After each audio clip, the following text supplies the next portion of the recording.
Hey everyone. Welcome back to the Quacking Pancakes Podcast, filmed here in Kornwall Studios in beautiful Atlanta, Georgia. I'm Kory Hoang. And I'm Evan Mullvain. Today we have our first ever guests on the podcast who are some really close friends of ours, Drew Serrero and Travis Bikey. So Drew and Travis will be sharing some of their favorite memories from both playing and watching hockey in Atlanta. We'll talk a little bit about what it's like growing up as a hockey fan in the South, what the Atlanta Thrashers experience was like over a decade ago, and what the minor league Atlanta Gladiators has to offer towards our community. There's going to be plenty of goofs, gaffes, laughs, and riots, and you're not going to want to miss it. So without further ado, let's get into it.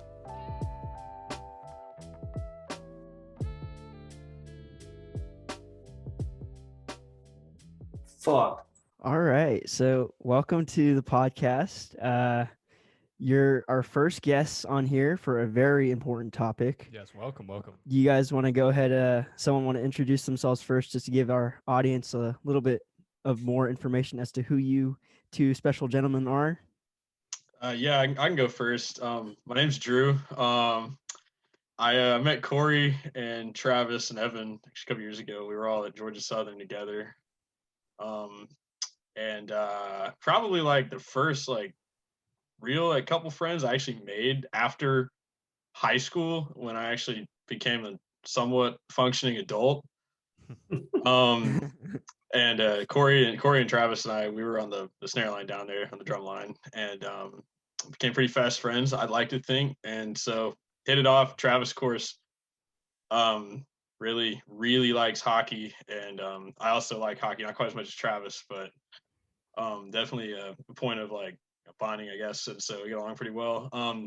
I have a degree in history from the University of Georgia.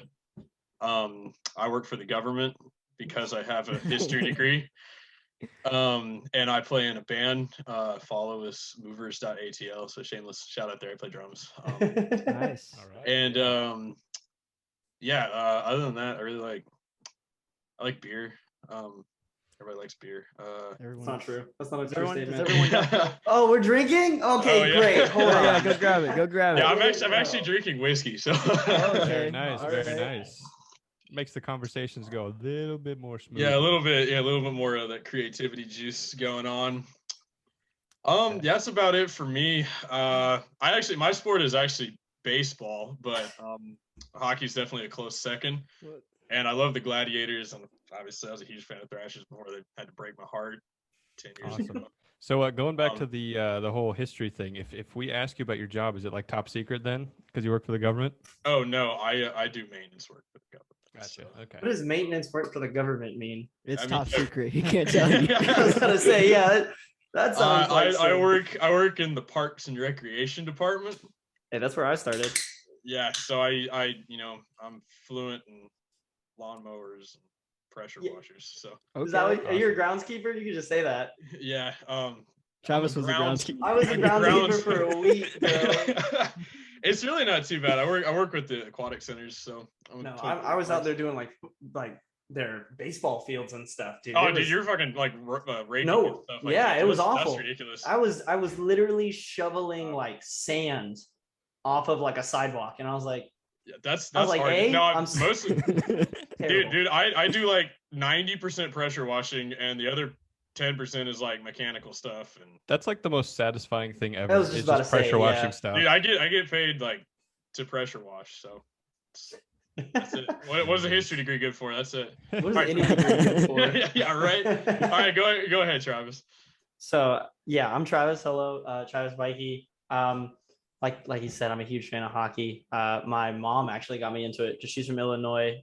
So she was like, "Yeah, this little Atlanta team, like, let's go." And so some of my very earliest memories of like being way too excited, like anxiety, like those kind of things, were sitting in the seats of a Thrashers game, being like, "What do you mean? What's a shootout? What is happening here?" Like just anxiety and stuff like that, and also like just outwardly like people yelling just for no reason at every single person like on that ice. And then it was a couple of cool experiences. Like we knew a couple of people inside of it, but yeah, after they've almost said folded, but after they got sold to Winnipeg for like the third time that Atlanta's lost their hockey team, I was like, let's see, yellow or blue, and I picked blue for Tampa, and been there I've been a It's the fan right of them ever choice. since. Yeah, Mhm. that's what I say to everyone. I'm like, I guess I picked right for the past 2 years.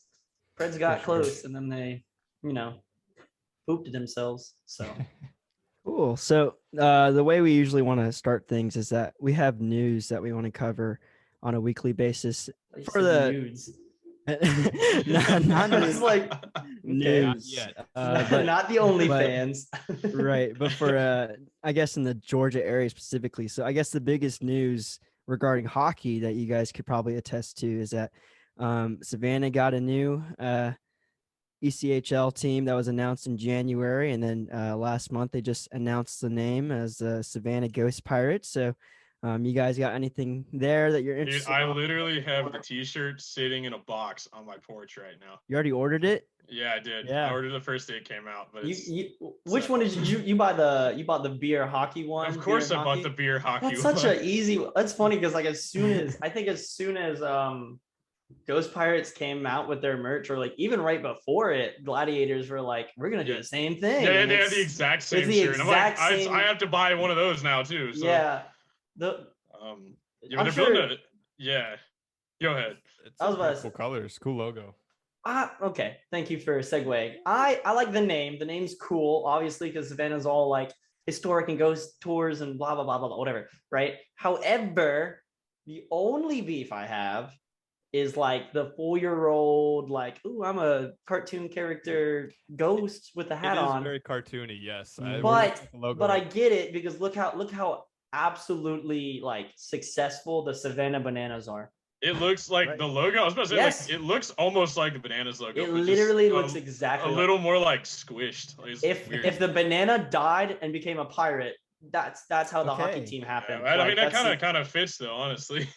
Yeah. Wow, their marketing team knows what's up. All right. So another segue into just the intro part of the podcast is we usually do a Quacking Pancakes question of the week. It'll usually be on a whiteboard, but we couldn't set up the whiteboard so fast and like get it hung up and everything. But the question of the week, and you guys could feel free to start first. If you were a pasta, what noodle shape would you be? I'll go first. I can't think of the actual name, but you can probably fix it. What's the one in ZD? I think it is ZD. Is ZD cool? Then it's ZD. Yeah.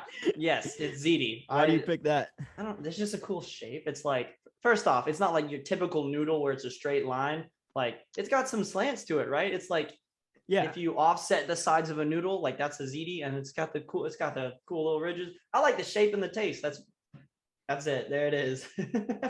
So you'd think that pastas all have different tastes? No, if prepared differently. I guess Okay. I'm thinking of like Big ZD or stuff. Okay. Like, obviously Big ZD is going to taste different than like, an Alfredo based, whatever. But yeah, the shape, I'm gonna go with the shape on it, but it's a unique shape. ZD, all right. What about you, Drew? No, that's pretty good. I also agree. I think different shapes of pasta really like have a psychological effect of what you're actually tasting. Uh-huh. But I think I'd go with penne, which is like ZD. It's like Okay. a little like tubular, I Mhm. guess, and like not as kind of squishy when you cook it. But I don't know. I've always really liked penne, and I'll like make everything with penne. Also, because I'm pretty broke, so I'll just Right. buy like the big like things at Kroger, like brand penne. Last And I just think Friday, it kind of like highlights my identity pretty well. Because it's kind of very nice. You gonna go? that's about it, Highlights really. my identity. I mean, I'm using those SAT words, dude. So I'm definitely not looking at a picture of like 20 different types of pasta right now. But I would probably say that I'm a good bow tie. I'm a bow tie guy. That's That's a solid one. yeah, Yep. I like that. Just because it's like it's part of an outfit. How could you not like He's a clothing? formal man. Yeah, exactly. Gotta go with bow tie. I'm gonna go with the shells that you stuff because I feel like I have many different utilities as a human being. Are we talking the big one or like the little ones? I'm the little one for sure. The little ones. Okay.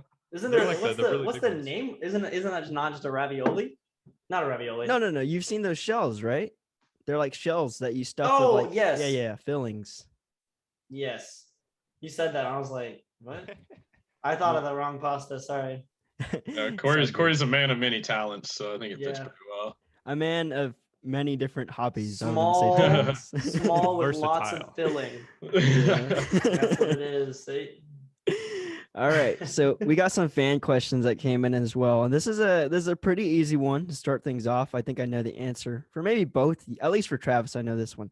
All right, Definitely butts. What? boneless or traditional wings, and why? Okay, I'm gonna say it. I'll start.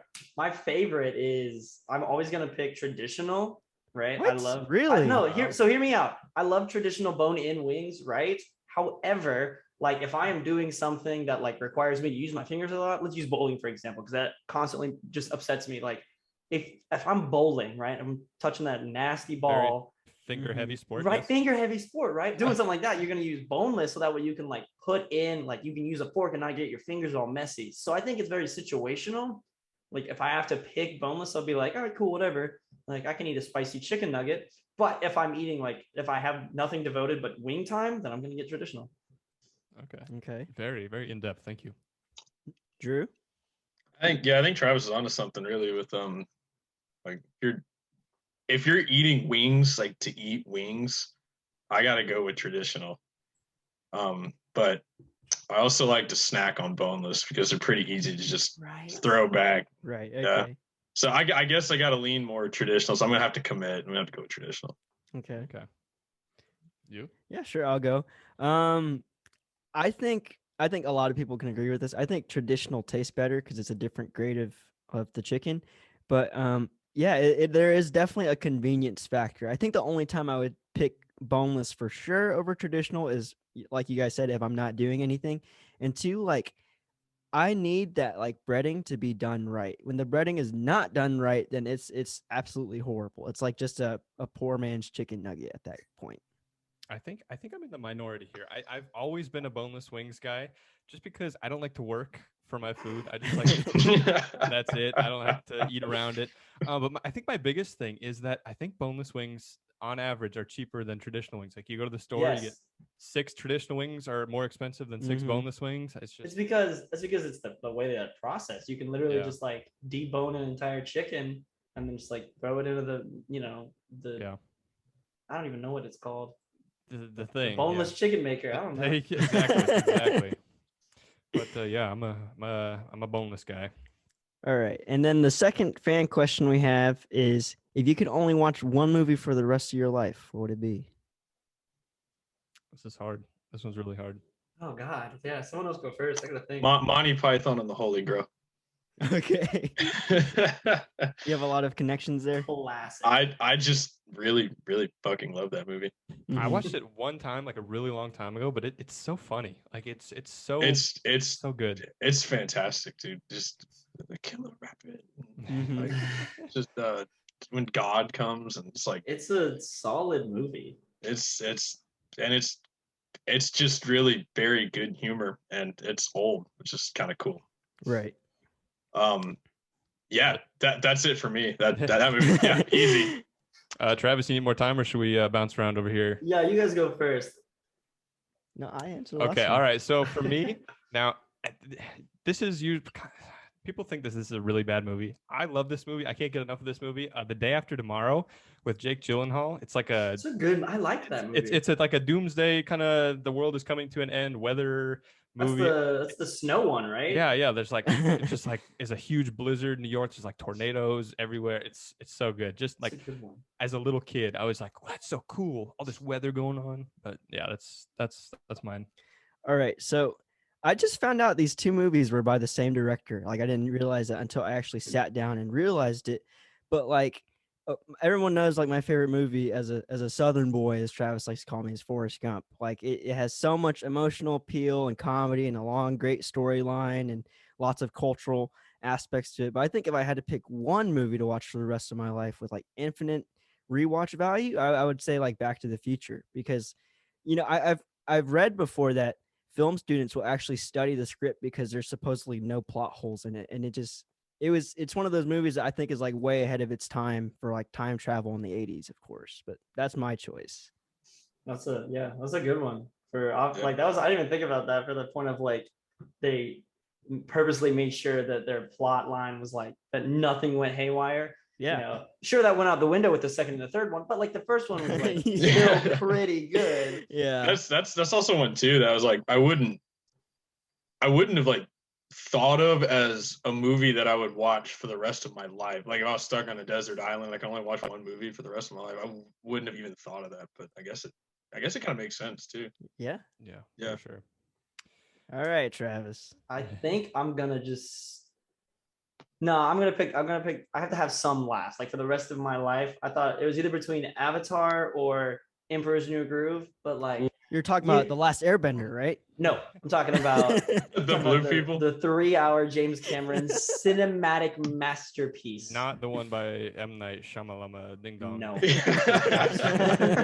What is I've never heard of that movie. The Last my Airbender. God. You know that director. There's no movie in Ba Sing Se. No, I'll go Emperor's New Groove because it's like there's hints of everything. Comedy, family really matters, bettering yourself as a person, right? Like kind of ego checking yourself. Doesn't matter how important you are, you can still die as a llama.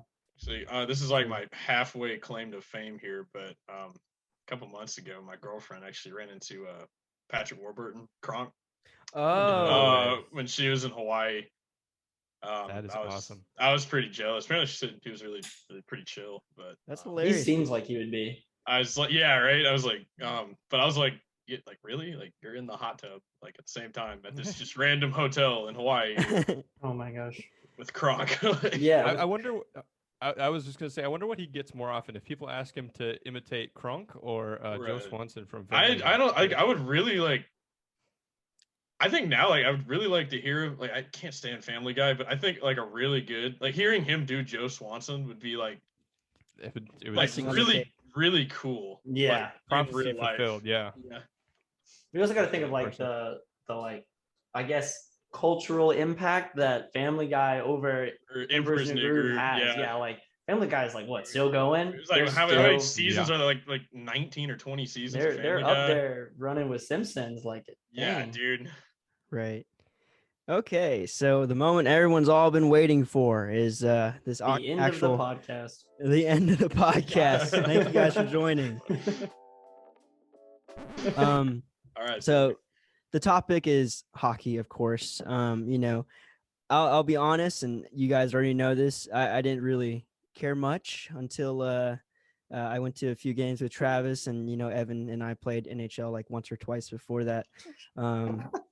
I think my biggest claim to being a hockey fan is that I think I had the Mighty Ducks box set when I was like a little kid, and I don't have it anymore. But I'm still learning, so I can't really commit to any of the questions I'm about to ask you guys. But I know Evan can because he has some history there. So mainly, I guess I'll just be guiding this conversation. So the first question that I'll direct towards our guests is, how did you get into hockey, especially, in the South of all things like that? I think Travis was touching on, if he wants to go first, about, his mom introduced him. Yeah, I touched on it in my introduction a little bit. So I guess I'll start.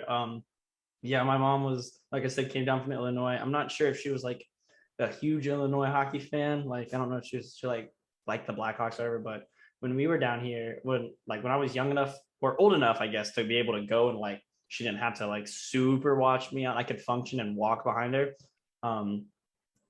She got me into going, and we would go to as many as we could afford at the time. And it was, I think every one of those games are like ingrained into my memory, whether it be just my mom and me, my whole family, friends that came with us, like larger groups. Like I always remember very vividly walking into the CNN Center, going to that food court, and then walking around the back to that little connector where they have, and just going in straight there. The smell of the arena, getting to see this, always going to the team store, like just going, just literally just everything about it skyrocketed my obsession. So I blame my mother. Right. What about you, Drew? So yeah, actually, I was not originally introduced to the Thrashers, but I had an uncle. His name's Steve Volpert. He's also the same uncle who got me into drumming. So shout out. Figure. Follow him. I think his Instagram is Flex Stallion. He's never on it. Of course it is. He's on. Yeah, he plays in I don't know. Anyway, he plays in a band called Vampire Stepdad. He plays drums, really good. He's a dad now, and my little cousin is his Very nice. son. So anyway, he used to work for the Gladiators, in the video production suite. Well, actually, he worked for Night Glass, which is a video production studio over in Duluth, Gwinnett County. Kind of like full-fledged designs based in Metro. Yeah, Atlanta. pretty much. Yeah, just like them. Anyway, they were the video editing production. They were the contractor for the Gwinnett Gladiators at the time, when they came up from I guess it was Mobile. And this was like 2004, I think. I was like 5. And so anyway, we got free tickets to the Gladiators games all the time. And I just really got into the games. I would go down, we get the free tickets back behind the net, kind of a little bit farther up. And then after a while too, it was like 5 or 6. So I was like at that age where I could kind of go off on my own as long as my parents are watching. And there wasn't ever a ton of people at the Gladiators games, but Still aren't. There still yeah. aren't. But it's the ECHL, and that's a huge arena too. So I would. It's big for an ECHL arena. It's big for an ECHL arena. Yeah. Well, you can put an AHL team in there and be like, that'd be perfect for an AHL team. I do exactly one man can dream, right? We could. Yes. Yeah. And so anyway, I went down and I would go bang on the glass when there was a check. Big. I loved it. Loved getting behind the goalies, watching them like do their thing, even though like obviously it wasn't the NHL, but still like such a cool, like it's pro hockey, so cool to be down there on that level. And so anyway, after that, like I got into it and I was like, I'm gonna start playing. And so I started playing. I never really played ice all that much, but I played inline over in Snellville at SGAA. I did that for 10 or 11 years. Okay. And I still kind of play. Actually, I play in adult league out here in Athens on Monday nights. It's a nice league at the Classic Center, but it's not super competitive. A lot of older folks, but a lot of transplants from up north. So I'm still in and around it. I love playing, and I think that's what really kind of like had the bug for it. And I was a lot more like really into hockey when the Thrashers were here. And then I did go to a Thrashers game one time. They lost 4-3 in overtime to the Flyers. I do. You always remember those. Like if it's like a big thing like that, you're gonna remember every score. They lost in overtime to the Flyers, and then this was like 2009 or 2010, and then they left the next year in 2011. And I was so bummed. I think they finished in like last place that year too. They were so bad. Yeah. They were always bad, minus that one season. They went to the playoffs and then got swept by the Rangers. But we'll have you know, this is like a little known fact. I'm gonna spit out some hockey trivia, but like they sold out every one of those games, and because Phillips Arena seats 2,000 more than whatever the Winnipeg Arena is, Phillips is like 18,000. Theirs is like 16,000. The Thrashers have technically had a higher average attendance for their playoff games. Winnipeg. Than the Winnipeg Jets. Yeah. This one's for you, Winnipeg. Yeah. Fuck True North Entertainment and the Atlanta Spirit Group. Kind of talking about Phillips Arena a little bit more. Rest in peace. I think it's now State Farm Arena or something. Yeah, like State that. Farm. Something. There was something about the CNN Center that was just kind of nostalgic because you kind of had to go through it to get to Phillips Arena. I mean, yeah, they had that front entrance under Atlanta, but like that's only if you were going straight there. You're like, I'm not gonna pay.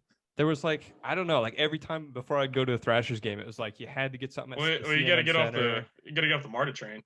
Yeah, for sure. We would park across the street and just walk in because anything we would buy at CNN was cheaper than what we were getting inside in the stadium, the arena, So it's like, oh, you want Taco Bell or Chick-fil-A real quick? Sweet, pay like $5 each, and then go in and you're set. There you go. I could get the zesty chicken bowl from Taco Bell and then find my seats, and we're all good. We're zesty chicken bowl. But yeah, I guess kind of just moving on to the next question. What was it like for you guys when the Thrashers were around? I guess kind of touched on it a little bit, but kind of culturally, like what was the experience like at the games? I've heard lots of stories. Unfortunately, for anyone our age, we were like just too young to like really remember the fun of it. Or like I'm sure like going in, like pre-gaming, going in, like getting a drink before sitting, just anything. So you're literally like, again, if you ask anyone else that's like in their 30s now or whatever, their experience, I'm sure their like remembrance of it is completely different. Where it's like, oh yeah, we would go in, we'd get a drink or two, and then we'd go. But I just remember it being kind of like rowdy, like one of the rowdier teams, especially up for the Nest, which is I think it was the Nest or whatever it was called, but that's like the supporter section where everyone would sit and just be beyond vulgar and just yelling. And used to be able to hear those guys on TV. It was awesome. yeah, always they were just going at it, and like I think I sat in front of them once, and I remember it being like, I want to go up there. But of course, my parents were like, "No." So just to interject real quick, because I don't really have any memories of this because I never saw anything like it. But it was the fan experience kind of like what you could expect with like United or something, that kind of rowdiness, or Like, and I would say like similar in this point of like it's a lot, it's like constantly going. But I would say that like United are more like welcoming and more just like, hey, like you're here. Even if like you have no idea what's going on, like we're still gonna like turn to you and high five you or like yell at you or yell with you or like I think not to go off topic, but I think Atlanta United does a great job fan wise of being like, we don't care who you actually are. If you're sitting next to me, that fan connection just happens immediately. Like you could like something happens and you miss a goal or you miss an opportunity and you and the people next to you are like, yeah, and you just bond and you talk for the rest of the game. And I think that's what United does great. And I don't know if it's because we got a new team and we were like, we got to be really careful because the last time we had something that wasn't football, it left us. So everybody's got to be a fan. right. But I would say it was rowdy in the sense that like, it was like they were just intense from what I Hockey's remember. Hockey's a little bit different than the MLS is for sure. And Oh, like yeah. soccer in general is just completely different. It's Which I more like. I like both. So yeah, I mean, different sport too. You It's see, yeah. it's so funny you say different sport because I tell Travis this all the time. Oh, here we go. I tell Evan this all Here the we go. time. Oh, Like no. I played like 6 years or whatever of bench on the varsity soccer team. I know everything you about watched a lot.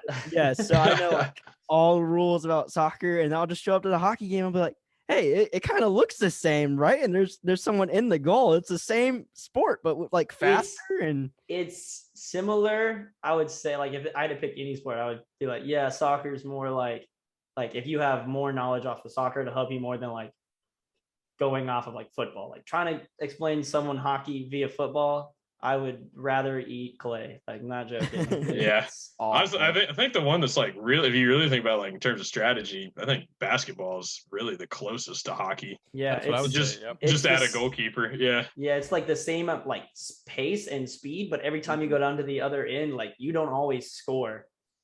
which Yeah, is- and that's the difference there.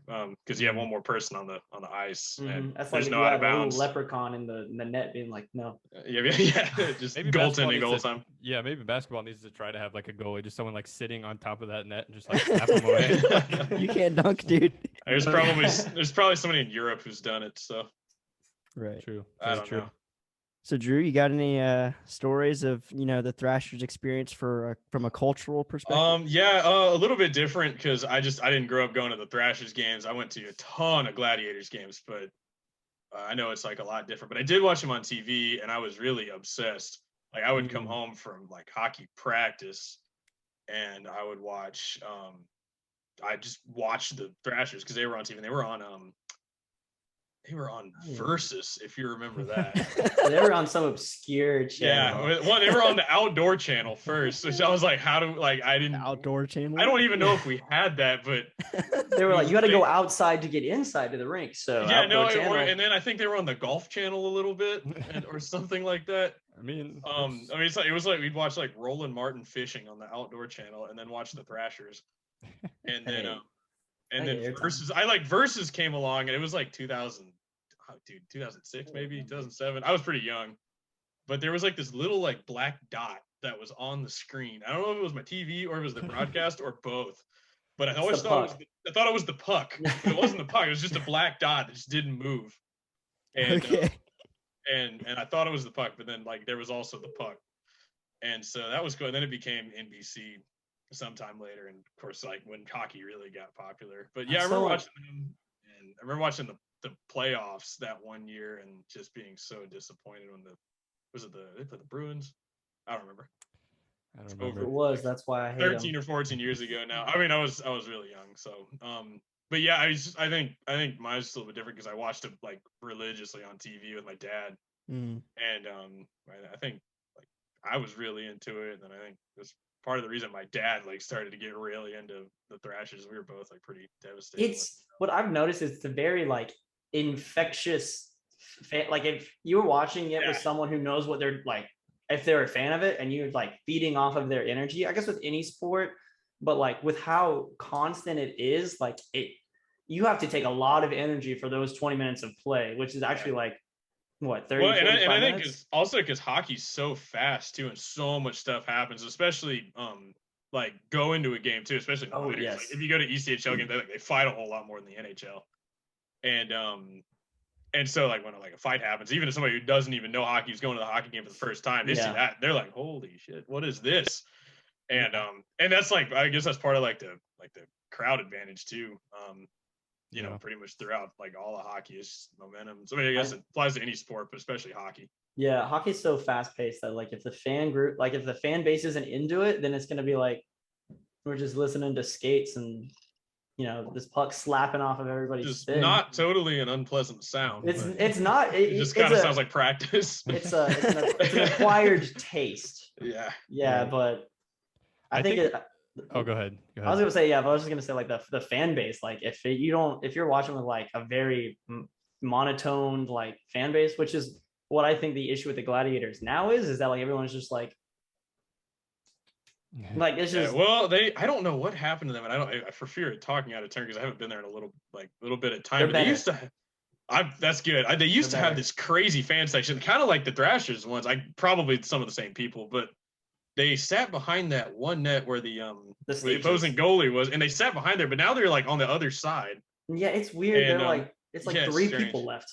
Yeah, I remember like yelling at the goal and be like, "You suck," and all that shit. Yeah, man. It was so much fun. Parents We're just get so mad. That. We are recreating. You know, we gotta get back there like in that section every game and like really get on it. So my season ticket's not gonna let me do that.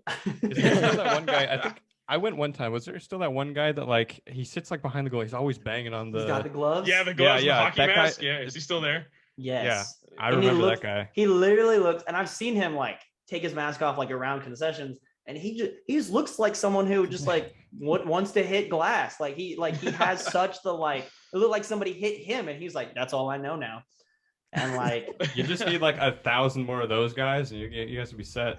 I think it's what I think I like about ECHL it being such a small arena is that like you can just yell, and I think that's what I've taken the role on this last couple of seasons of being like right. Because that's what I remember from the Nest sitting in front of them is that they wouldn't like, they obviously didn't have glass to bang on. They weren't going to hit each other or everything. Like they were yelling stuff that like back then it was a lot worse than like me being like, your skates are untied. But like back then they were like, hey, like your mother long beep. And it was like, okay, wait a minute. So like, I think that's like one of the differences from like Thrashers. Like, they were really rowdy. Hockey fans too get so creative with their chirps, man. It's like I can't even think of stuff like that. I'm like, hats off to them, man. And to give a little hockey culture, a chirp is just shit talking. Okay. Like if I was like, Kory, sorry man, you got to be this tall to like participate in this game. Like that's chirping. It's like And like say it in like the most like creative way you can think of. And right. Yeah, I was gonna say that every game I've been with Travis, he's the guy that people look at and they'll tell their kids, they're like, don't listen to that guy, don't be like that guy. But like at the same time, I'm sure there are people who are like way more intense than he is with their whatever they're saying to the players. Because I've still seen, or at least he's told me, and I've seen some people get a little rattled by it, but like when Travis's voice carries throughout the arena and the players hear it, they do see that like little slip of confidence and whatnot. Mind games. it's kind of funny too. I don't know if it's as common down here, but up north when I'd go to Wild Games, everybody has like that northern accent, and so hearing like these northern kind of guys, sometimes Canadian, which Canadians are supposed to be like the nicest people ever, but hearing the northern accent, like, "Hey, you guys suck, eh?" and just like hearing them like talking that northern accent, like, "Your mom Yes. sucks, she needs to lose weight, yeah," and it's just like so funny hearing like the northern accent, giving like the chirps and stuff. It's so funny. It's part of the reason, like, that alone is why I want to do, like, on my bucket list is to go to every game, either like every single NHL home game. I haven't decided if I want to like go.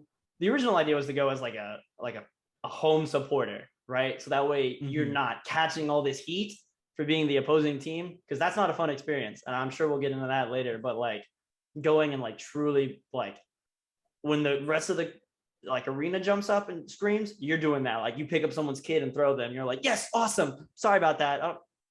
Enjoy your weekends now, I guess. You don't have a kid anymore. Yeah, I think a goal for me is to sneak in a squid at some point in time. I think that would be really cool. Just have you seen that? Like where I can't remember. It's like maybe the Panthers game a couple weeks ago. They did. Someone threw a squid. I know that. Yeah.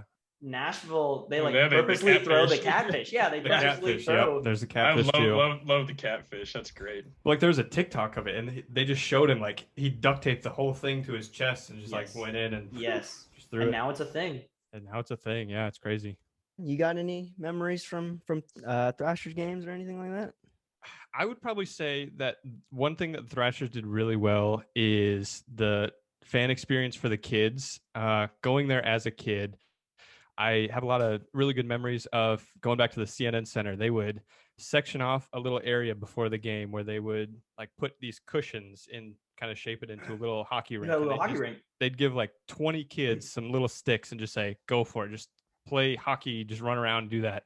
That was really cool. They also had it was like upstairs closer to like the actual stands where they would have this kind of net, and they'd give you like the full pads for a goalie, and they would just say, "All right, we're gonna like shoot 20 shots at you and just see how many you can save." And that was just like they were really cool as a kid. They were great that's why I think a lot of like, again, our age is like, yeah, those things were awesome because like they had a lot of stuff tailored to kids, and it was it was sick. Very cool for sure. And then they also go for it. The fire, the Thrashers that spit fire. That's what I was gonna say. Whenever they scored a goal and you saw that fire, it was like, whoa. This is a perfect segue. Did they not have the best goal horn in the entire NHL? I don't remember it, but like so Kory, play it now. That should be long enough. Yeah, but like, I gotta go back and look at it for sure. But like, I definitely remember just that horn just blasting. It was awesome. But I mean, it kind of sounds like the Atlanta United one, really. The train horn. I wouldn't be surprised if it was similar. It's not the same, but it's like you hear the. Yeah, I was about to say. All right, go ahead, Travis. But speaking of the Thrasher heads that shot the fire, one of my family friends ran that. Like he did that, and so like, I don't know if you guys remember it, but like they used to do the thing like every first period, or like for the first period they would have like a special guest where it's like a kid with a disease, a kid doing this, a military someone. Like they shot the flames for like the beginning of the game, and any goals happened in the first period. But after that, it was just like, all right, now it's the guys doing their job. But so when that happened, he like texted my mom and was like, hey, if you guys want to like leave those like 200 seats that like aren't necessarily the best, you can come up and like you can run the Thrasher heads.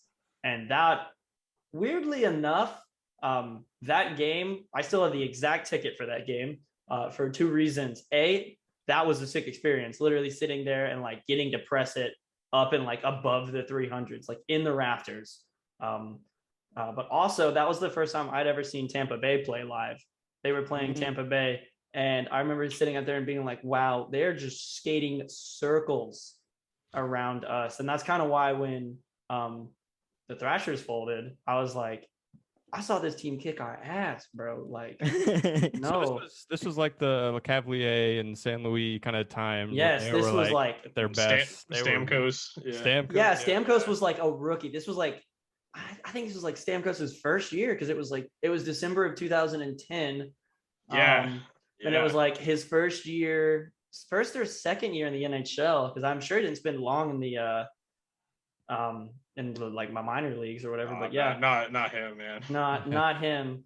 Like, what's his name? Connor McDavid, who just oh my god, insane. But no, like I remember the anxiety of it being like a goal, and you'd have to like turn a key, and then you'd have to press 2 buttons that weren't close to each other for a kid. So I'm sitting there like just like pressing him and holding it down. He's like, all right, now let go, and then press it a couple times. And I was like, okay. But just being able to do that, and like, first off, the rush of like your team scoring when that happens in an arena and hearing the goal horns, like, it's insane. Like, it already adrenalizes you. I don't think that's a word, but it is now. Like, it fills you with adrenaline. And then also on top of that, it's like, okay, turn the key, press the thing, and light this place on fire. And that was definitely the peak of my Thrashers experience. Because it was really funny. The dude next to me was like, you want to take the binoculars and look at the cheerleaders? And I was like, I took them, and I was like, let's look at this team literally reaming us right now. And here they are. What, 11 years later, back to back. Crazy. There you go. Gotcha. So I think we touched a little bit on what the game experience is like and the traditions, but is there a single favorite memory from any hockey event that you guys have, you know, for the Glads or for the Thrashers that you guys remember and it just sticks out in your mind to remind you of your love for the sport? Yeah, actually, I do. It's at a Gladiators game. I don't remember what year this was. Probably. Actually, yeah, I do. It would have been 2009 because it was my 10th birthday. Okay. It was my 10th birthday, and it was also the teddy bear toss. And the Gladiators won. Like, I don't remember the score, but they blew them out. They played some team. It probably doesn't exist anymore. And they won like 6-1 or something like that. But it was a teddy bear toss, and so, you know, like how if you don't know, the teddy bear toss is a charity event. Every hockey team, I think, ever does it. And basically, after the first goal, the home team scores. Everybody tosses a bunch of teddy bears and stuffed animals on the rink that they donate to charity. And I remember that game. It was me and like every single one of my closest friends that I had at the time, sitting kind of down in the corner section. And they scored the goal, and it was a huge crowd too, because Teddy Bear Toss always has a really big crowd going. It's like the biggest game of the year, especially for a minor league team. And so they scored the first goal, and like the teddy bears just like went flying. It was like the coolest thing I'd ever seen to that point. They were like all going over my head. Of course, I tossed mine onto the ice, and it was cool. But like the really fun part was we all like started the wave, like our entire group. It was just me, and it was like, I don't know how many other folks we had. I mean, it was me and I guess 15 of my closest friends. I guess I was a cool kid. Anyway, we started the wave at some point. We got the whole wave going around. I'm sure it probably wasn't as impressive, like if I was to look at it now. But to me, like being 10 years old and just like having the wave going and having like the Gladiators win, and they were really good that year.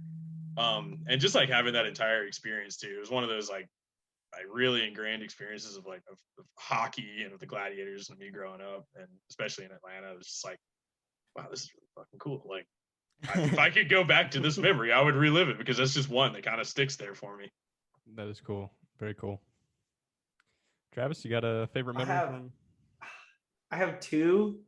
One's a quick one. This one's just ingrained in my memory, just because like going back to fan base. I remember going and I was sitting like a couple rows back from like the goalie glass with my mom, and these like 5 dudes who I at the time thought were like kind of old, but not too old, but probably like our age, like 20-something-year-olds, and they snuck or they sold them. I don't know, but they were just Jack Daniel shot bottles all over the floor, like and they were going at it. And I remember, because I was sick, like these kids just yelling and berating, and I was like, I'm absolutely miserable body wise, like screaming hurts, but like this is super sick. And these guys are just yelling. I don't remember what they're saying, but I just remember it because then my mom was like, oh, that explains it. And I looked back and there's all these tiny little bottles. And I was like, of course, at the time I was like, maybe middle school, right? And I was just like, why would you buy a drink that's only this? Like, why would you do that? Like, I don't understand.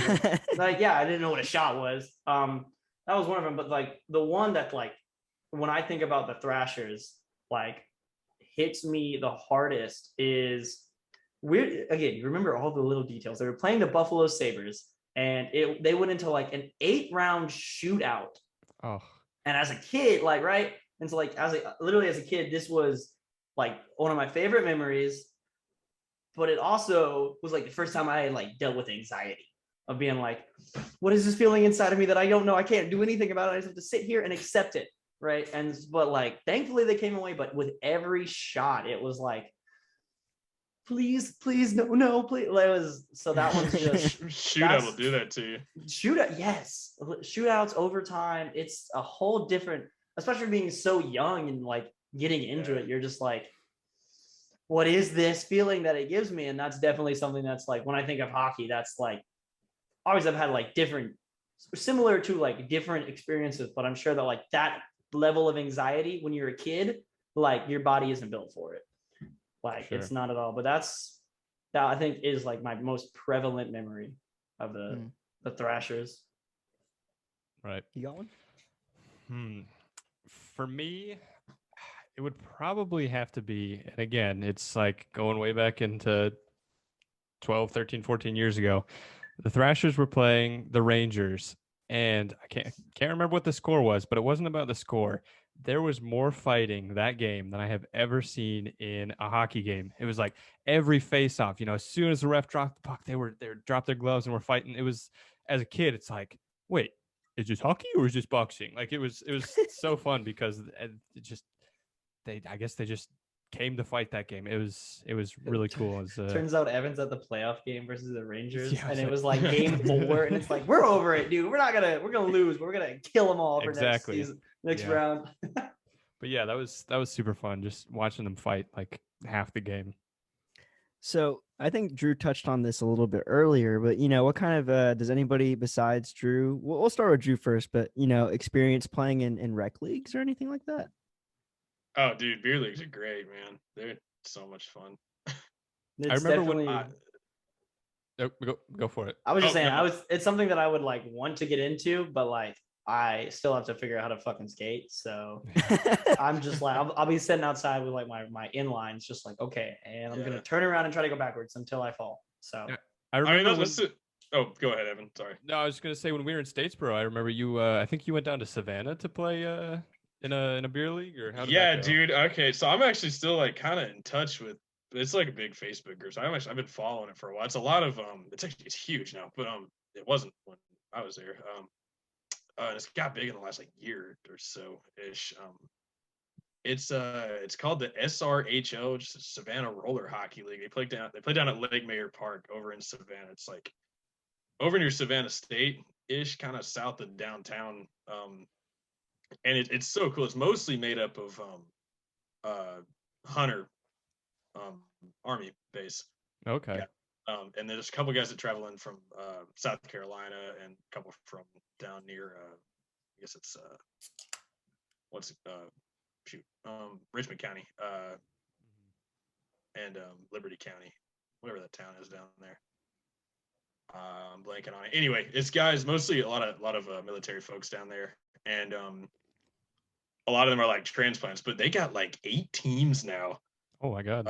Yeah, they're called, and like they got names too. They do a draft.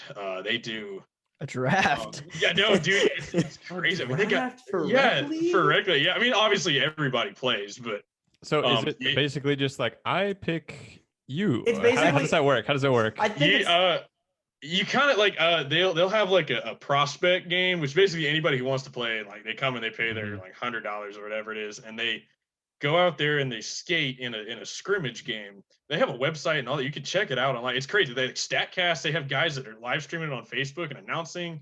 They got people that are like sitting there watching, like family and friends that sit there like watching on the bleachers and like drink beer and stuff. It's crazy. Of course. And it's like, I was like, they didn't have that when I was, it's gotten huge. I don't know the guy's name, but it's mostly veterans and or active duty military guys down there.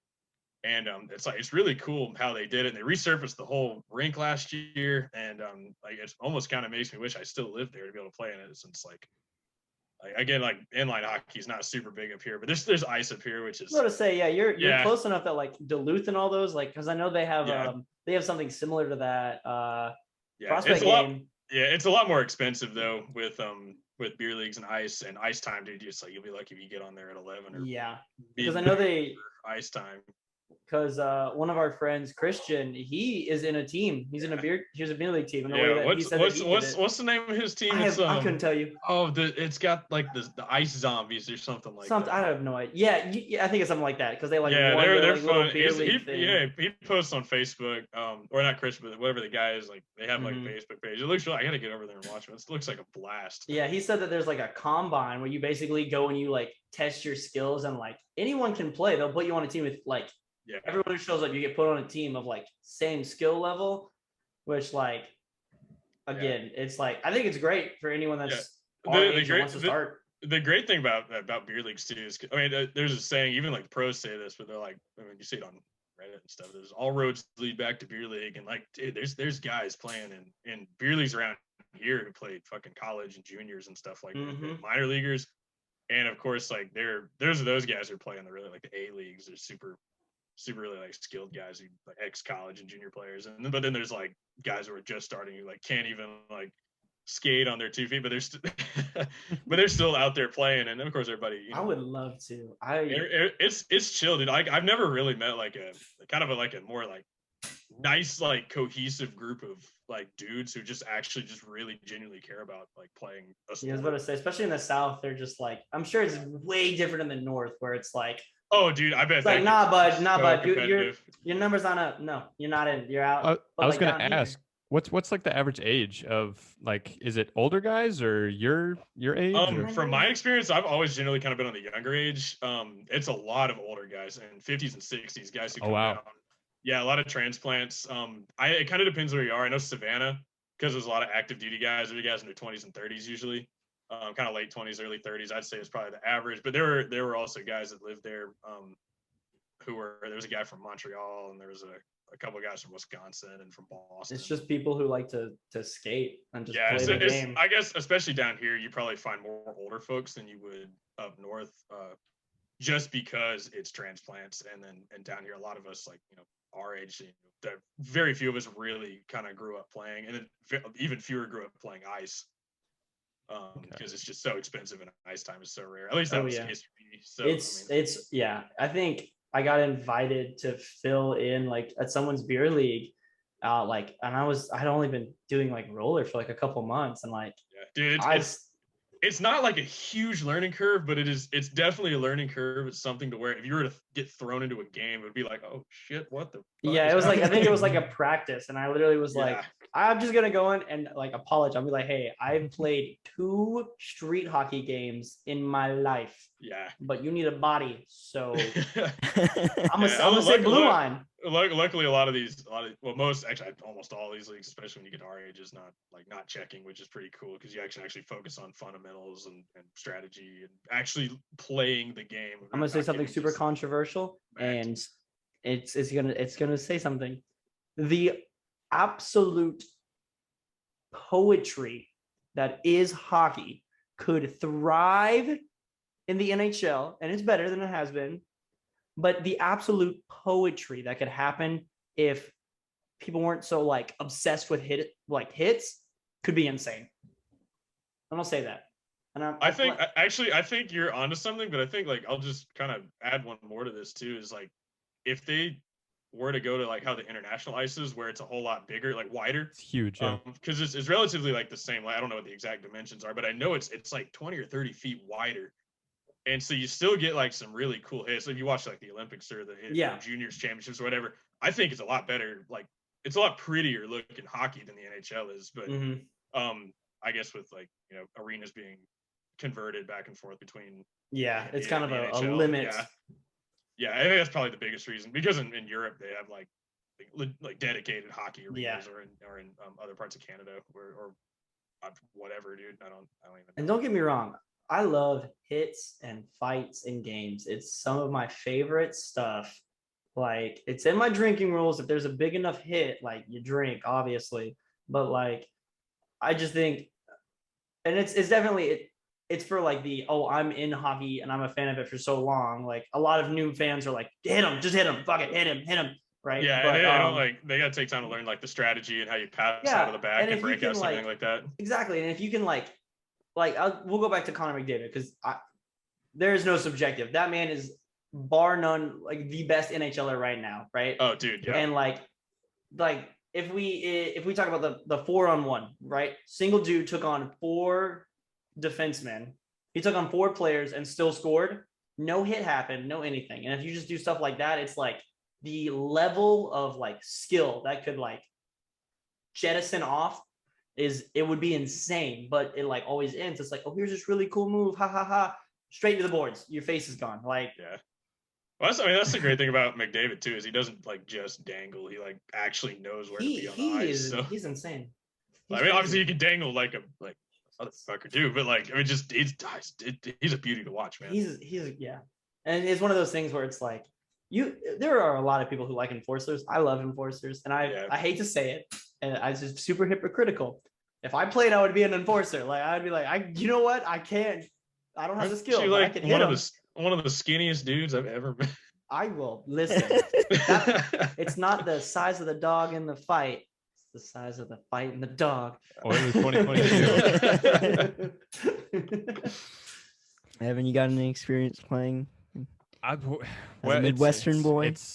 So I grew up in Minnesota and Wisconsin, and again, like we kind of talked about, hockey was so expensive. It's like if you're a parent, it's kind of like an investment. Like it's like, please be good, please be good, please be good, because it's so like expensive. 3 seasons, and it's like it's crazy. But I did play rec hockey down here in McDonough for 2 years, and we were bad. We were so bad. There were 2 teams because it's like you found the 20 kids south of Atlanta that like playing inline hockey.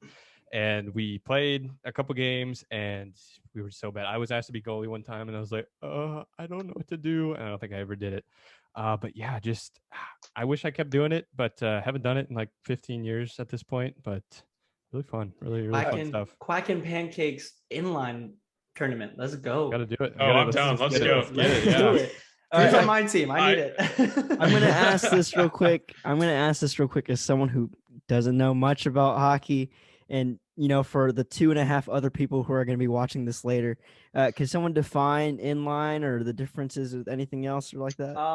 Yeah, I guess I can take the inline because, I mean, it's if you look at a normal roller skate, like if I say the word roller skate, the image that comes in your head is probably like a shoe with 4 wheels on it, like the bottom of a car. Inline is just you put all 4 of those wheels in a line. So it's quite like literally rollerblading. It's literally rollerblading. Inline, yeah. Inline and rollerblading is different than like roller skates. It's literally all 4 wheels in a line. There you go. A lot easier to turn, I think. Just like the agility aspect is a lot easier. It imitates the skate because like when you skate, you have the single blade in it. Yeah, you can hit harder, like deeper turns and like really just whip. Well, I would actually argue the opposite, but you have to actually be a good ice skater, which I'm not. So. Yeah, the physics is there. The execution. You know. So, are there other kinds besides inline, or I mean, you ever watch Saturday Night Fever with, you know? No, I don't. I don't know. I only know the 2.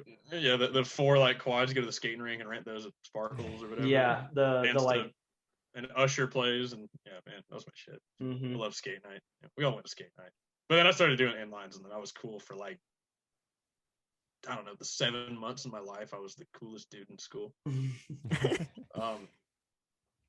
So yeah, that was about it. Drew, just to kind of sidetrack things a little bit, what do you have on your mic there? Is that like a little it's a sock, actually. It's sock, okay. 3 socks, right? It's just one. Oh, multicolored sock. Oh my god. Yeah, it's got like an American flag on it, but I didn't have a pop filter, so it's. I mean, that seems like it's working just as well as a pop filter. Hey, Travis, Travis, it's really good. It's an SM57, so it doesn't have like a head or anything on it. So. Travis, what are you drinking right there, Travis? Well, I told myself I would keep it light this week because my buddy's celebration of his 21st is coming up. So okay, I'm trying to make sure that what little tolerance I can get back for this weekend and not spend a lot on. But right now I'm just drinking it's empty. It's a Truly, just a normal lemonade Truly, but then I'm just taking shots of Svedka Speaking blue of, I was about to raspberry. ask if that was Raz. It is, yeah. It was. I was surprised I had it in my freezer. I have my mini. Oh, wrong way. I have my mini fridge that's literally dedicated to like gaming, where I'm like, anything that I drink is in there. So, I don't know if I've ever seen a mini fridge that big before. I don't dude, like. hold on. It has its Can own I tell you freezer? the story about this? It's Oh a my god, I medium gotta tell you fridge. the story. It's a This has nothing to do It's with a hockey. medium fridge. This is listen. So it was it. I forget when exactly this happened, but the reason I got this fridge was because at my old townhouse, like my game room and like office, I guess, was you had to go from the second floor, which was like the main living area, downstairs through the garage to like the back of the house to like have this like strip of room. And I was tired. I was so tired of running back and forth to get Real pain in drinks the or ass. something, Mhm. right? To be like, hold up, I gotta go out through my garage, up some stairs, get them, and then literally track all the way back. So just one night, I was like, I'm just gonna fucking buy a mini fridge. I don't care if what it is or whatever. I'm on Google and I see this one, which has the freezer in it too.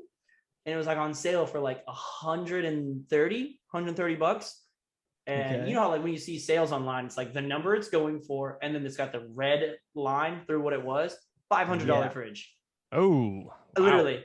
And so as soon as I saw that, I was a little intoxicated, but even drunk me is like, that's a deal, baby. And I bought it on site. I literally was like, I was like, it'll be there in 3 days. And it came, all I had to do was plug it in, and it's been great. I love it. And there's a little less of a hassle in my new house, but like it's still nice to just be like, what do I have in this fridge? So Well, whatever brand fridge that is, we'll need them to send sponsorships. yeah, to. right. sponsor. It's a Insignia. It's an Insignia fridge. Insignia, yes, send the checks. Send the checks, baby. All right, so I think we got one more large question here, but you know, I'm sure Drew has seen a lot in his days, and Travis, I know, has been on the road a lot.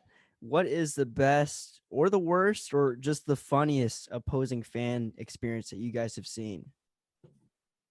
Or encounters maybe that you've had?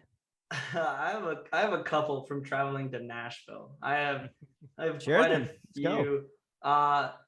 So every time I go to Nashville, I think there was one game I went like as a Nashville fan and they lost. So I was like, man, y'all lose when I'm not your fan and your fan. Bump that. So I take that back. It's for that one preseason game we lost. I've been to 2 games where we've lost very badly and it's hurt the soul. But no, I went in March of this year to an actual season game, and you go with your boys, your friends, and of course you bar hop in Nashville because you can't not, right? You guys know. For I'm sure. sure that'll For be sure. that could be a whole podcast. That could be, yeah. We could talk really, about that really could. But we were, we pregame before bar hopped and we went in, and the first period, like one of Tampa's players takes a penalty, and I just yell at him again. Like Kory said, I've learned how to make my voice travel very far, very loud at hockey games, and so I did that, and I yelled at, again, nothing mean. It scores 1-0, nothing crazy, and I yell at the guy for taking a penalty. I'm like, get one more penalty and I'll trade you myself. And I'm just, shit talking our own players. And this guy turns around and he's like kind of a buffer, muscular, like currently Army or ex-Army guy.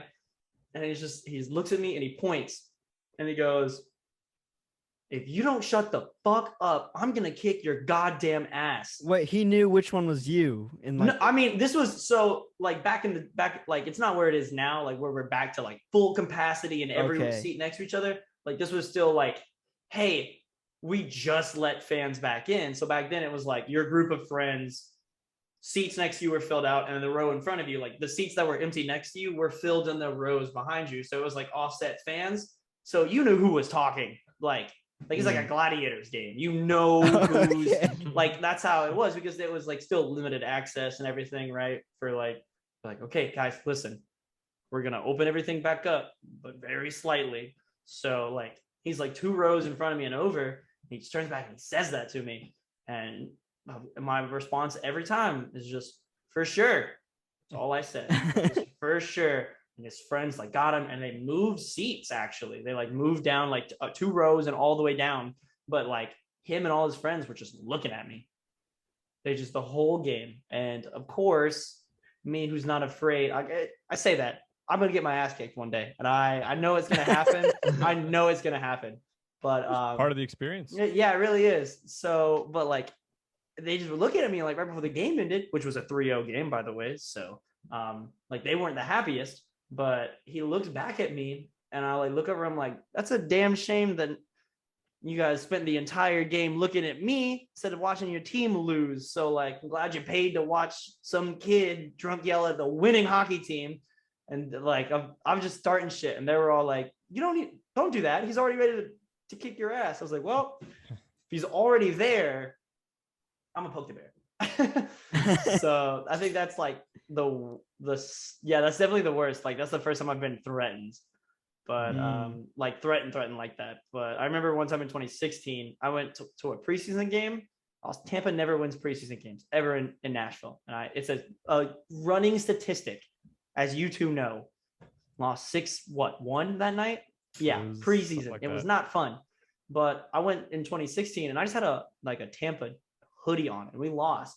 And this one Nashville guy looks at me and he's like, "We're fucking better than you." And he's just like yelling at me, who's obviously like a teenager. I was like, okay, but like it's just funny. I've had games like all preseason games where I've gone out afterwards and I've had people like just yell at me all the time. So I'm sure there are a lot of places like that, but I think the worst is being threatened like that.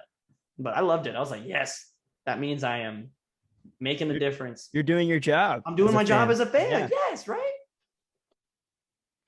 What about you, Drew? Wow, I don't have anything like Travis has, but shoot, I haven't actually really had any like opposing fan experience, but I did have like kind of a really fun one involving some other fans we didn't know. I was actually at a Braves game back in April, early season, back when they kind of weren't doing so great. And it was also back like when they were really like starting to open stuff back up after COVID. So of course, place is like a third full, and the Braves are just getting smacked. We were playing the Marlins, and we were down like 13-6 or whatever. But like we were staying the whole game because like might as well. We bought the ticket. It was fun. So we kind of moved down a little bit. We'd started way up high in the 400s level because that's where we got tickets. It was like $10. And we kind of moved down. It was me and like a group of us, and then we like kind of got started talking to these other folks. They were other college age 20s, early 20s folks, and they were also hockey fans. And so the Braves were playing the Marlins, and was it Garrett Cooper? He was standing out in right field, and we were doing the goalie chant that they do at all the hockey games. They were like, "Cooper, you suck," and it was, we just kept doing that the whole game. It was cool. I guess it's heckling, but oh god, like there were 6 people at this game, and half of them were us, and so it was fun.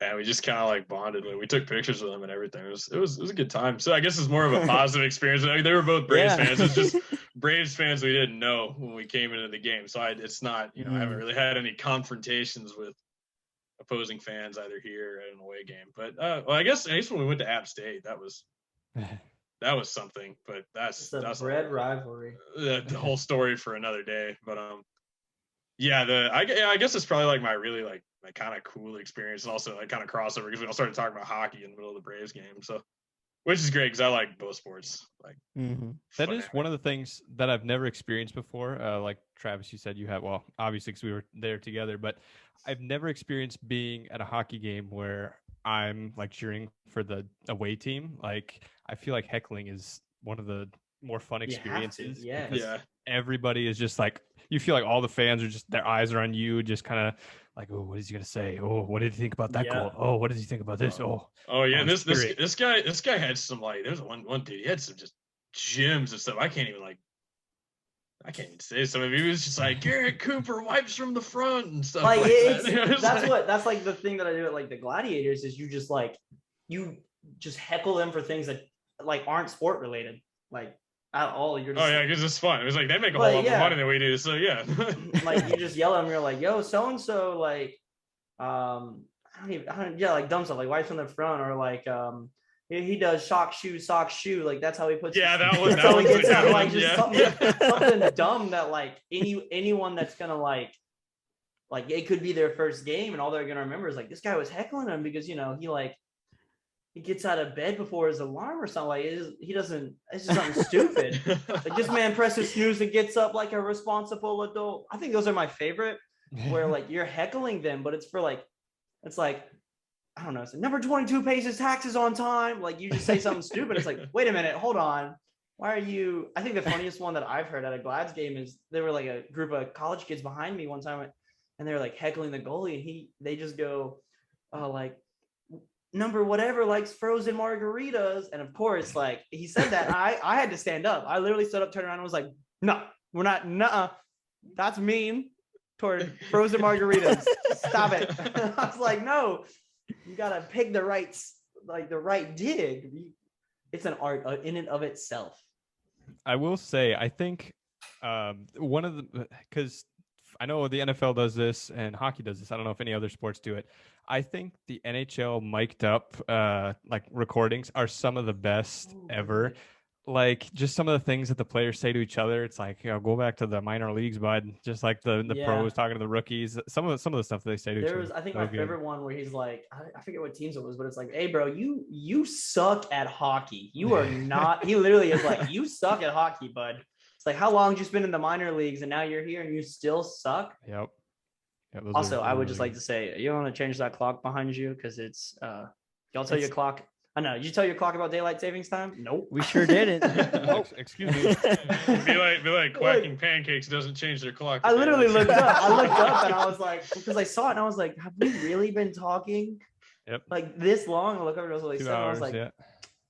Man, Quacking Pancakes doesn't change their clocks. That's a good one. That's a good one, bro. We could probably talk for another hour if we had material, like knowing us. If we had Honestly, material. Yeah. I'm ready. I got Sure. all of it, bro. So this is a 3-hour podcast. I guess I could say, to piggyback off of like, I guess the best experience, because I don't know if that's something you have on your little show notes, Go but for it. I'm gonna go for it. I think one of recently the best hockey games I've ever been to.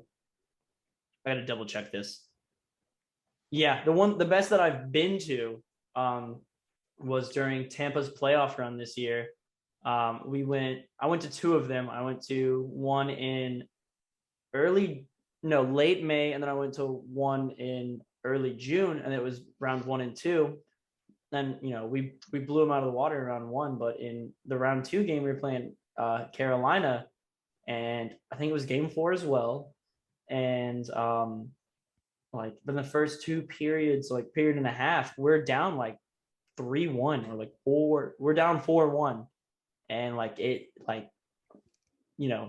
going anywhere hockey now, it's like, hey, I literally made a weekend trip out of this to like drive here, buy tickets, get a hotel. Like they went a lot into it.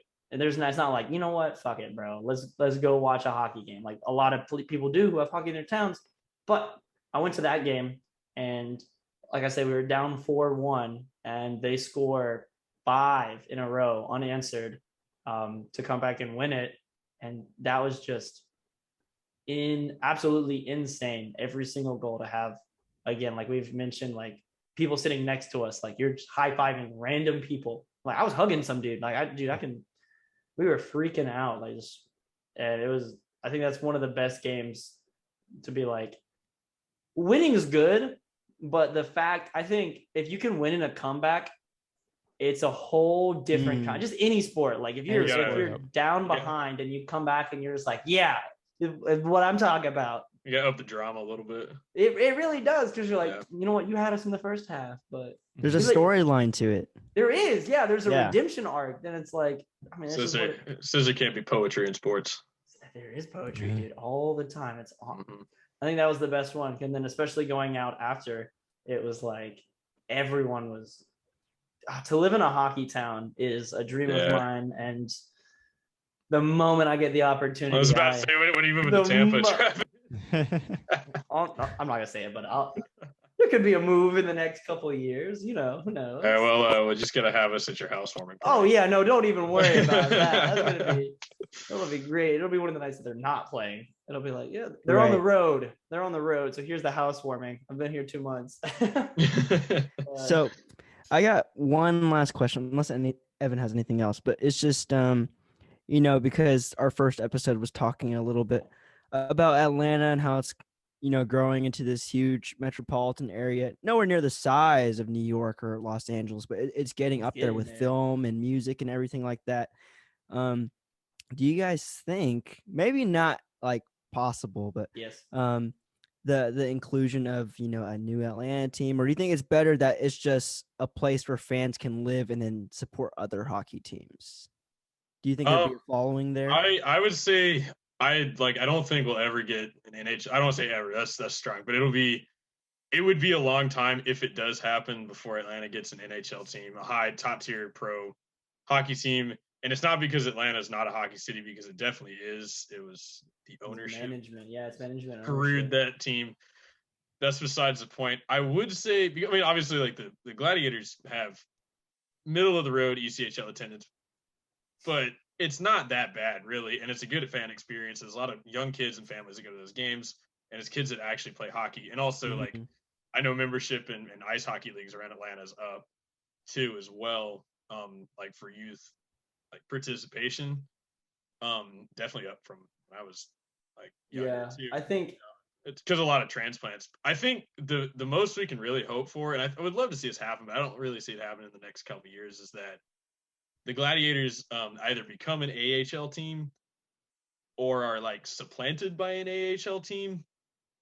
I don't know how any of that like ownership wise works, but I think like this town could pretty much support an AHL team, because that takes it just to that kind of next tier, to like that AAA level, because it's like, it's like having the Braves and the Stripers in the same town, where it's the Braves at the Major League level, the Stripers at the AAA level. I think that having the Gladiators at a AAA hockey level and having them be an affiliate of somewhere like Nashville or Carolina would probably go a long way. And I think we have like the infrastructure, especially in Gwinnett County, to like support that. I would say, I'm gonna say this right now: fold the Blackhawks for all their bullshit they pulled and hid for the last 10 years. It goes back to the goddamn Thrashers. Like, that's what I'm gonna say that right now, out of the passion of the Heat and just the situation. But fuck the Blackhawks. The main issue right now is that, like, hockey, at least in Georgia, it's like we said, hockey's an expensive sport. Like, it, even to just get like sticks and like a ball or something and a place to play, like that's gonna cost you like a couple hundred or something, right? I mean, like the equipment's at least, if you're gonna really play, it's at least $200 or $300. Yeah, crazy. It's insane investment. Yeah, and like that's why I think the Gladiators work over there in Gwinnett County, because like especially Duluth and Gwinnett, there's like a lot of like, that's where the money is. So they're like a lot of young players, like they get into it. Like the number of times I go to Gladiator games and there's these little kids showing up in their own uniform. Like, and that was me. I'm a Gwinnett native, so it just that's been the way it is. So it's just I think that's why they do well. I would love to see an AHL team, because the only issue with NHL is if you look at Atlanta, right, and if you are like the ownership or like the one who delegates who gets an NHL team, you look at Atlanta and you see 3 teams that haven't worked out. No out of town investor is really going to be like keen on doing that at that same level. You're literally, it's obviously the AHL's top level hockey, but it's not the NHL. If it did happen, the issue would be that we get a team solely for the fact of building it up and then selling it. I think that's the way we get an NHL team. I would love an AHL team, like you said, Drew, but for the main point of it being that, like, and especially right now, like for Gladiators, you're like, oh, I hope that our player gets called up to these actual teams. But there's like, it's a very slim chance. I think I've seen like 3 Gladiators. The Gladiators got 2 guys on. I don't remember who they are, but they got 2 went guys to Boston. on 2-way contracts. They had 2 guys who went up to Boston. They changed affiliates. which is like, I guess they changed their NHL team, and like It happens all the time. it happens all the time. But like, I think with the AHL, it would be cool because then it's like people, like it's big names that like teams pull from the draft, and you get to watch them develop into these players. Do you remember the Charlotte Checkers? Very vaguely. They were, I mean, this would have been a little bit, I mean, this is like old school Gladiators, but they were in the same division, and they're an AHL team now. I think they actually are affiliates with the Carolina Hurricanes, because Raleigh and Charlotte are right there. Yeah. But they were an ECHL team. I don't know the total details with how they became an AHL team, but they kept the name. So the Charlotte Checkers are an AHL team, and I think they're direct affiliates of the Carolina Hurricanes, and it's worked out really well in Charlotte. So I'm like, I think Atlanta would be. I would love if the Gladiators somehow became an AHL team and started playing in State Farm Arena. Like it's kind of like a stretch, or even like give it a game. Like if Gladiators make it to the playoffs, fuck it. Just give us one game or one or two games in that arena.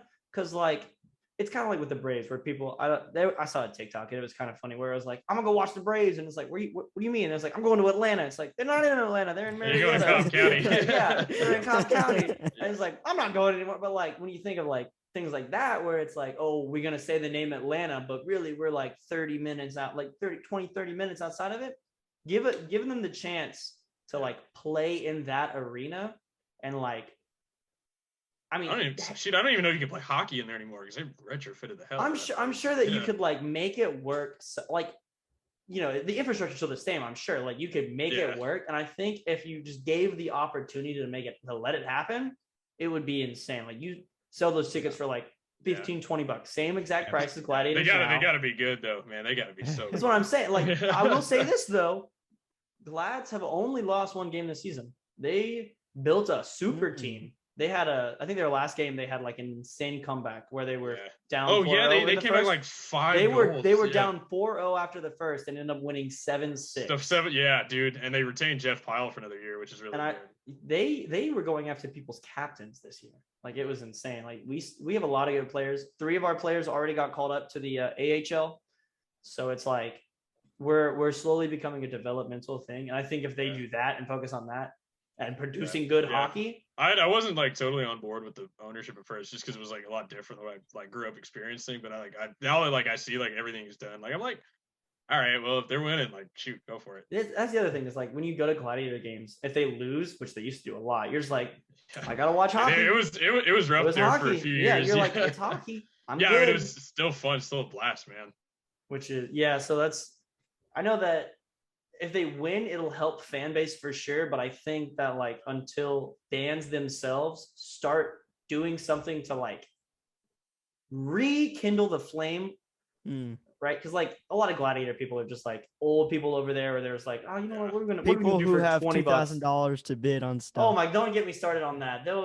They auction off game worn jerseys, and I was sitting there, I was like, I'll bid $2. That's fine. And it was like, we're starting at $250, and then as soon as they started, it was like, oh, $700. Some guy spent $2,000 on a jersey, and I was like, I'm gonna kill you in the parking lot. I literally was like, it was like an old grandpa. I was like, you've seen enough of life. Give me the jersey. Like, you want to oh see my goodness. Like, but I think it's because like there's no you think of incentive. Yeah, right. To like go, and it's rough because it's in like I'll say it, that arena, like location wise, terrible for like tailgates or anything pre-game with all those parking decks there, and so it's like you can't really do anything. Well, they got that. What do they call it now? The Gaslight District or something like that. The Gas South District. I don't know what that means. Some corporate. It's literally just parking decks. It's a parking lot and parking decks. Yeah. Were they trying to make it like the Battery or something? I haven't been there in like 2 years. I think the last time I was there was with y'all. It literally So imagine what you grew up with like 5 more parking decks, not joking. Yeah, dude. 5 more parking decks and 1 less Tin Lizzies. The only thing in the same parking lot that like people would go to before and after the game, it's like, yeah, you go fuck yourself. You ain't get that. Like, go over to Sugarloaf. Like, man. Also, there's not like a bar over there. I think if there was a bar that if Tin Lizzie leaves, I will cry. Like, I'm not gonna cry. I'm gonna be upset. But if they replace Tin Lizzies with like a Gladiator bar, right? Something. Like I think they need to move Marlowe's, or not move it, just open another Marlowe's yeah, right or across the something. street. But Yeah. well, I love No, Marlowe's. they're Marlowe's already expensive. Yeah, but that's cheap. But I'm saying, so you put like Oh, a good. sports bar. You literally put an exact sports bar Yeah. in like one of those areas, and then you throw like watch parties for the gladiators when they go on the thing, or just like and you do stuff and you make that the gladiators bar. Like I think that would be insane for like meeting fans and like boosting the fan experience, because like that's the kind of stuff that like there's nothing fan experience at all at the gladiators. Like they're not gonna have pads where you can have like someone shoot 20 pucks at you and you're just like, I'm gonna try to save it. You're not gonna have a mini rink. There's nothing for fans there. There's probably not a big enough pull, but I think what the Braves did at Truist Park with like the battery, I think that was the perfect kind of, because you have like that pre-game experience where there's just bars and restaurants nearby. So I mean, not a big enough pull to. It worked so. I'm glad you brought that up because I was just thinking about this. It worked so well that Atlanta itself is doing it. They're literally filling in a parking lot to do a battery. So it's proven that whole like pre-game, post-game experience where it's like, oh, hey, yeah, like we're going to this game, but let's go and like bar hop, do all these things before the game, go into the game, and then it's like, I'm having such a great time. Let's go out after. Right. And also the battery helps too because it's an open container over there. Yeah, you I just found out like the other day. Like, yeah, what are they gonna do? Like I think Duluth. Like I don't know how Duluth. I know Lawrenceville has an open container. I think Duluth could probably do it with. Should probably figure it. I mean, yeah, but even like if that they have a big enough parking lot, they don't do shit in that parking lot. I'm like you corner off a spot, just bar, and like or make like two bars. They can make it work. They could do. Somebody needs to open a brewery over there. That would be awesome. Just something right there. The Hulu, bro. What are we doing? We're gonna watch hockey. He's about to put on the Mighty Ducks again. Film. We're about to do some film study right now. That's funny. So we gotta make like another episode. We can just break down all of the Mighty Ducks. That's what we can. Spend 2.5 hours on it. I feel like there are so many different topics that the four of us can go into so much depth with that like now you have to make a business expense for an outing. Like, sorry, it has to happen. I just think it would be great. Hell, even if we go to like a Gladiators game. No, I was kidding. That's not enough content. Do like a vlog. Yeah, we've already done this one. Yeah. A vlog would be kind of cool. A vlog. A Gladiators vlog, I think, would be just enough. You know, I've thought about it. I was gonna do it the last game I went to, but I'm like, why would I do it? You gotta make sure Evan's there. You gotta make sure you're both there. I've thought about doing those things. Yeah, we gotta get the whole group together. It would have to be one of those big group things to where it's like we go and we literally park somewhere and actually tailgate, which never heard before. I don't think anyone. I saw a group tailgating in the like season ticket holder thing, but it was all like old people, and I was like, y'all would be terrified if I showed up with 4 handles and 3 of my friends, and we all finished it before we went into the game, and then still bought alcohol. Like, I just think it's such a casual experience over in Gwinnett that it's just like, it's definitely like, especially now. I mean, like 10 years ago when they had all those crazy rowdy folks who I'm sure like we're all like northern transplants who are big fans of hockey up there, and now it's almost exclusively kids and families and Travis. Literally, I think I've had this season alone, I've had like 4 people ask to take pictures with me,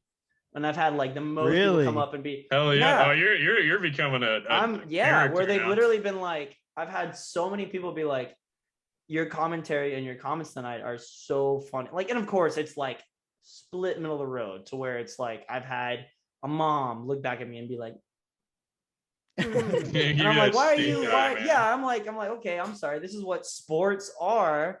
You got them to if you want someone to sit there and politely enjoy themselves, like watch at home. Like I hate that where they're like, why are people screaming? Why are you loud? Why are you standing up? Like, get into it like that. I mean, that's exactly what they need though. They need more fans like you who not care, because obviously everybody cares when they go, but like gets into it. They just need like that energy. We gotta pick a date too. We'll have Quacking Pancakes. I'm there. Goes hockey. We'll just bring everybody we know. Oh, don't even worry, dude. I'll do it. Fill up the whole like 100 section or whatever like that.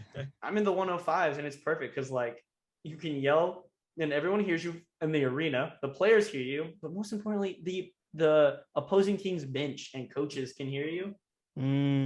I think my favorite ECHL story is this one guy.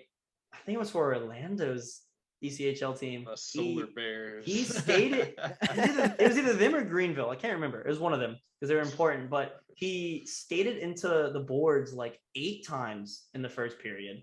And of course, if you do that at the minorest of leagues, like that's beer league level stuff, right? Yeah. Where you're just like, are you drunk right now? You're okay. That's understandable. It's beer league. Go ahead. But like, yeah, exactly. But like, he's skating into boards and stuff, and it's like, I was like, this is easy pickings. So every time he like touched, like before he could even touch the ice, and he was not even halfway over the boards, I'd be like, we're up a man, so and so. I learned his name, I learned his first and last name, and every time I got on the ice, I'd be like, we're up a man, so and so's on it. He's not gonna do anything good, and I was just like drilling him. And then to take it a step further, I learned the coach's name. And I was like, stop putting him on, dude. Stop. And sure enough, come the late half of the second period and the third period, he stopped playing. He wasn't on the ice anymore. He was embarrassed. Everyone was embarrassed. And I was like, but that's like, as a fan, that goes on my stat sheet. I'm like, got one player, big, bro. One more teardrop under the eye. Yeah, I'm like, good. There we go. Another player. Because I've had a couple of ECHL guys like hear me. I had one guy flick me off. Oh. Because he just came out of the box, and I was like, you fucking idiot. I didn't say it. I was like, you absolute moron. Like, you can't do anything right or whatever. I was like, I give you 3 minutes before you get another penalty. He just looks at me, takes his glove off, flips it, puts it back in. I was like, I know you heard me. And it's give it to me. Yeah, you know they hear you, because like even to the point where like you can yell at them, and especially opposing people, like they just hear their name and they'll look over. I think like the last game Kory and I were at, I did that to the goaltender. I yelled at the goaltender and he looks over towards us in the bench, which is why again I like being in that like section, because like as a goalie and as a player, I think you tone out everywhere that's not your bench. Like you're like, okay, if I hear noise as a goalie, like if there's anything behind me, don't listen. Like tone out, and you only listen forward for anything coming in front of you. So that's why I like being around the benches, is because you just yell at them and they think it's someone important on their bench at first, or the first couple times, and then you're finally just like, nope, it's me, making sure your skates are tied. Especially in the minors too. That's one of those that's since there's so few people there, it just, and there's so much space for the sound to bounce off. It's awesome. It's awesome. I have no video of me doing it. I really need to. It was surprising. Interview players. So I see this like minor league baseball players, guys who played in there for a long time. It's like they say playing in AAA is harder than playing in the majors, because you can hear everything everybody says. I saw an interview with some of the Gladiators where they were like, what's the one thing you hate that fans say? And like Derek Nesbitt was like, shoot the puck. I was like, well, I was like, I know that you guys know that. Yeah. But there are some times that like you don't. Like, how long has Derek Nesbitt been playing, man? he's been forever, dude. I don't remember. It wasn't Kory. I know I didn't say it to you, but Derek Nesbitt looks like Scooby-Doo. He looks like the and like you see it, right? And the fans are gonna see it when you put it up right here on the screen, because like this is accurate. I need you to see this. He literally looks like the embodiment of Scooby-Doo. Like it's in. Oh my god! Yeah, I know he did. He does, like, he's kind of lanky. Are we talking about CGI 2002 Scooby-Doo? Yes. Yeah. I'm talking about Monster Island Scooby-Doo, bro. That's exactly what he looks like. Like, I think the next game we go to, I might be like, Derek Nesbitt, I loved you in the 2004 Scooby-Doo film. Like, that was awesome. Oh man, how are you gonna say anything about Derek Nesbitt? He's a great player. He's awesome. Like, for a guy who's like, was he 30? He's 30, 38. Like, he's like old, bro. Yeah, no, he's the Tom Brady of the ECHL, I guess. But because he probably was just like, I'm chilling, dude. They're paying me enough. I got my stock portfolio up. Like, I don't have to do anything. I get to play hockey. Yeah, he's got kids now too. Like I love it, man. The day he retires is the day that, like, Hall of Famer for sure. He's gonna get, like, the only other banner up there is Cam Brown. I remember watching him. He was a legend. I was there for the banner race where he was the old captain, right? Yep. Yep. I think he'd been with them since like the first season. Yeah, I remember being at that like that inauguration or something, but like I don't even know it was happening. I think he's the only one in the Gladiators Hall of Fame. Yep. And the only gladiator in the ECHL Hall of Fame. Yeah, who, it's insane. Like was a gladiator when he was inducted. It was, and I think Derek Nesbitt would probably be the next one. Oh, easily. He will definitely. I mean, what 300 for all the seasons he's played? He's got 300 goals, which like you think about the ECHL and you're like, you should score more. So he's 38. You think he probably started playing when he was like 22 or 23 in pro hockey, right? Yeah. So what? God, it's like 20 years, almost 2 decades playing. Yeah, for the playing. Yeah, or oh my God, that's like serious. Like mad respect to that. Has he ever gone up to the AHL? I'm sure he's been up and down. I'm sure he's been up, and he was just like, "No, I like this, bro." Yeah, I mean, I know he didn't start with the Gladiators, but he definitely. I mean, for past at least 5 or 6 years, he's been with them. He's been great. Been the captain for he's sure. Been dope. I also it has no importance to Atlanta or to Gladiators history, but I love that he's number 17 and he's the captain for Atlanta. For as quickly as United grew, like the number 17 in Atlanta means so much, to the point where like if you support United, you're the 17s because it was the year they started. But like that number is just I think in Atlanta culture now it holds so much power for us. And so, probably ask him. He's probably tell you he's an Atlanta United fan. Like honestly, I hope he is. Yeah, I'm sure he is. I'm sure all of them are. Yeah, I know they do like random like I think if they do like random things where they pull in the MLS players, like that's the most of the times I've met. Yeah, they did one like the other night, right? With it's Sunday. Martinez. Oh, is it Sunday? Okay. Sunday is gonna be Joseph, but you got to pay like $50 extra to do that. And I was like, no. It's like I'll wait till I meet him again for free at a store. That's how I met him the first time. For real, that's cool. It was one of my friends met him at like a Bad Bunny concert. Dude, yes, like he's at the most random. He's in everything, man. Him and his he takes a traveling DJ, and then he like walks up. He's like, "Do you know who I am? Yeah, you know who I am. This is my DJ."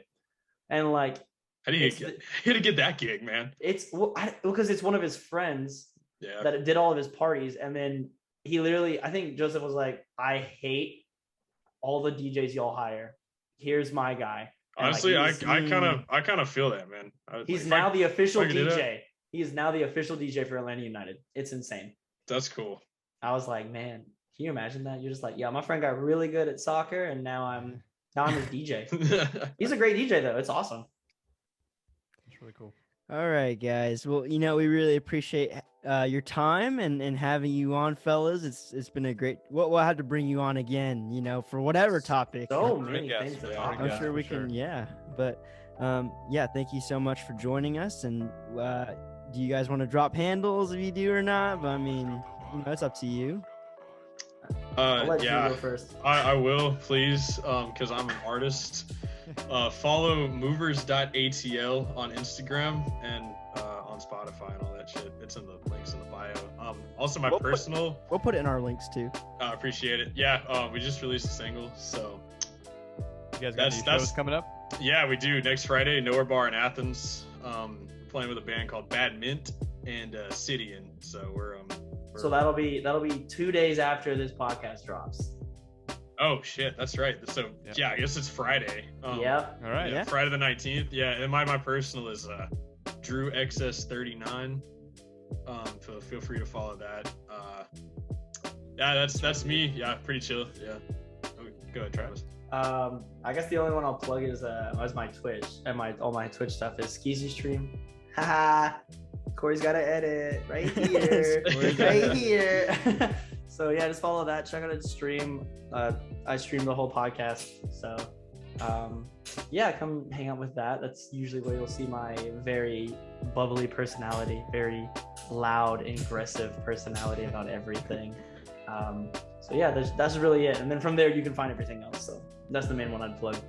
Awesome. Well, we really appreciate you guys taking the time. You guys were our first guests, so you guys hold a place in Quacking Pancakes history as being the first ever guests on the podcast. Awesome. So thank you. Thank you for having us. Thank y'all so much. Love to catch y'all at a Glads game. All of it. I'll run it back for sure. Thank y'all. All right. Well, thank you. All right. See you guys. Peace out, guys. Adios.